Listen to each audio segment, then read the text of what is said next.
Okay, we're back. First up, Crazy Taxi 3, which is alright actually. It's pretty much the same as the other two. You know, we're gonna have trouble. Come on games, cooperate. Commandos Strike Force, not too bad. There is a sequel, which I believe is a strategy game, I think. An all-time classic, Counter-Strike, which I don't care what anybody says, this is the best online shooter ever made. Yeah, it just is. Yeah, like I said, I don't care what anybody says. You know, Call of Duty this, Call of Duty that. Counter-Strike is the best first-person shooter, online first-person shooter ever. Counter-Strike. It's not Counter-Strike. I've just done that, haven't I? It's Counter-Terrorist Special Forces Fire for Effect. Oh. Yeah, basically I picked this one up on the strength of the Game Boy Advance games. Because if anybody knows, they are sort of Metal Slug type clones. This isn't though. Hugely disappointing actually. You're not going to go back, are you? Right, sod you then. Dark Watch, which is an awesome game. Obviously it's the UK version, European version, so it's published by Ubisoft, not Capcom. Yeah, it's a fantastic game, it really is. Definitely check it out. Dead or Alive 3 and Dead or Alive Ultimate. I'm not a huge Dead or Alive fan, if I'm honest. All of the games obviously look fantastic, but every time I play them, especially solo, I just find them really sort of empty, if that makes any sense. Yeah. Next up, Dead Man's Hand, a Western game. I've not tried it yet, actually. I will do though. Death Row, which again, a pretty uncommon game on the Xbox. Certainly in the PAL region. I'm not sure about NTSC. Yeah, I picked this up basically thinking it was a third-person shooter action game. It turns out it's more like Speedball. It's very similar to Speedball. Defender, yeah. Moving on. Destroy All Humans. Again, as with Batman Vengeance, this took me a while to get a complete copy actually. I had seen a few around, but always they were incomplete or just in shitty condition. But I've got it now. I'm happy I've got it. Just got to try and find the sequel. Deus Ex Invisible War, which isn't too bad. Obviously back in the day this got absolutely stupid scores, as you can see there, 10 out of 10, 9 out of 10. Obviously now when we look back on it, did it really deserve those high scores? I think no. Die Hard Vendetta, which I originally had on the GameCube back in the day. I thoroughly enjoyed it, if I'm honest. Yeah, looking back on it now though, I don't think they used the Die Hard license properly. Yeah, I don't know. Anybody agree? Anyway, next, Dino Crisis 3, which looks absolutely awesome. It looks fantastic. Doesn't play all that well. Definitely the weakest of the Dino games. Doom 3 Collector's Edition, which is fantastic. So happy I have this in the collection. I was playing Ultimate Doom the other day. It's amazing still. Dragon's Lair 3D Return to the Lair. Again, this is sort of an uncommon game, but it's actually pretty cheap. Yeah, it's to be expected really for this game. It's not awful, it's just mediocre, and it's also rock hard. Dr. Muto, which is a 3D platformer. It's alright actually. It's not too bad. If you see it, pick it up. Driver 3, not very good. Weaker than the original 2. Driver Parallel Lines, which is better than Driver 3, I think. It's alright.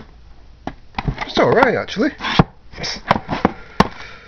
Dungeons and Dragons Heroes, which was a fairly recent pickup, although I do already own the disc only, which we'll get to later. It's not too bad, again, actually. It's uncommon, not easy to pick up. Evil Dead, A Fistful of Boomstick, and Evil Dead Regeneration. Really nice games. I'm a huge Evil Dead fan, big Bruce Campbell fan. Obviously, he does the voice for Ash in the games. The first one, I'd say it's more like the movies in a way, if that makes sense. It retains a lot of the cheesiness and the humour of the movies. Graphically, it looks a little dated now, but it's definitely still worth picking up. Regeneration looks a lot better still. It still looks great today, actually. But they're both really nice games to have. Certainly if you're fans of the movies. Next bit of puzzle action with Egomania.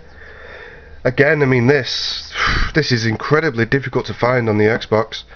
PS2 version and the GameCube versions, surprisingly the GameCube version actually, they're a lot easier to find. So, but I've got my copy now, so I'm happy. Enter the Matrix. Yeah. Anybody who remembers when this first came out, obviously there was a huge amount of hype, loads of anticipation for it, and obviously it was developed by Shiny. And then it came out and just pretty much failed. But yeah, it's a piece of gaming history, I think. Is it? I don't know. Oh, Family Guy, the video game, a lot better than I thought it was going to be. It looked great. Yeah, it's one of those games though. It's not really going to last you all that long before you get bored. Next, Fahrenheit, which back in the day actually I played. I don't know if I played the game or if I played a demo, but I wasn't too keen, if I'm honest. I am keen now though, because it's bloody brilliant. There's the back. Yeah, this comes in a sort of sleeve thing. There we go. It's quite nice. Yeah, it's a really nice game. If any of you are aware of Sean Sidious, I'm sure you are. He's currently doing a let's play of this, which is cool. Next, Fight Club. Again, better than I expected. Pretty decent movie license game. I think actually in this only Meatloaf sort of lent his likeness to the game. Obviously Brad Pitt didn't and Edward Norton didn't. But it's not too bad actually. It looks alright. Oh dear. Oh Capcom. Shame on you. Yeah. Don't know what happened to this game. It should have been frigging awesome. It just isn't. It's a real shame. It really is.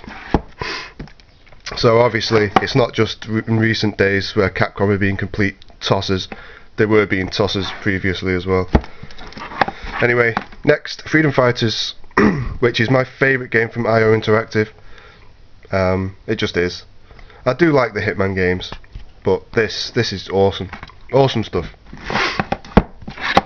Another Bond game from Russia with Love. Yeah, I mean, I don't know if anybody's going to agree, but I'd seriously say this is probably one of the best Bond games ever made. Certainly of the last gen, and possibly before then. I know people are going to say GoldenEye, but meh. I think anyway. I think it's really good. Really good game. Full Spectrum Warrior. Again, I like it actually. I'd even go as far as to say I prefer this over Ghost Recon. Yeah. Maybe some of you will agree. I don't know. Futurama. Again, similar to Family Guy. It's alright actually. Retains a lot of the humour and everything from the TV show, which the TV show is awesome. A lot better than The Simpsons. So yeah, it's not too cheap actually. Not sure why. When did it come out? 2003. Alright. It's not that cheap. Galleon, which I've not played yet actually. Some good scores on there. I'll give it a try eventually. Gladiator, Sword of Vengeance, which is an Australian import for some reason. I've not tried it yet actually. It does look pretty decent. I don't think it's got anything to do with the movie Gladiator. I think it's just called Gladiator. I think so. Come on. Awesome game, Godzilla Save the Earth. Probably my favourite of the this sort of trilogy, if you like. Yeah, I really enjoy it. Another Bond game, GoldenEye Rogue Agent, which had a lot of promise, really, didn't it? Didn't quite meet it. It's not a terrible game though, and can be picked up for almost no money. Grabbed by the Ghoulies, which is a rare game. Even says it on the box. Oh, it was terrible. Yeah, another one of those games which was pretty highly anticipated. Didn't quite meet that anticipation. It's kind of strange really, as a lot of the games that Rare released on the Xbox weren't that great. Obviously apart from Conker. Group S Challenge, which is a racing game from Capcom. It's alright. Nothing special. Guilty Gear X2 Reload, which is really nice. Yeah, typical Guilty Gear really. Looks awesome, sounds awesome. Gunmetal, not tried it yet actually. But this was absolutely mint. Obviously I've changed the box and I've wrapped it up now, but yeah. Gun Valkyrie, which again I've not tried actually. I should have done really. Looks like a third-person shooter-ish, is it? I think so. Half-Life 2, another fairly recent purchase.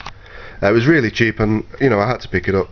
It's an awesome game to have on the Xbox. Obviously, apart from the PC, the Xbox was the only system that could actually pull that off. Yeah. Well, you can't have an Xbox collection without this game, can you really? Yeah.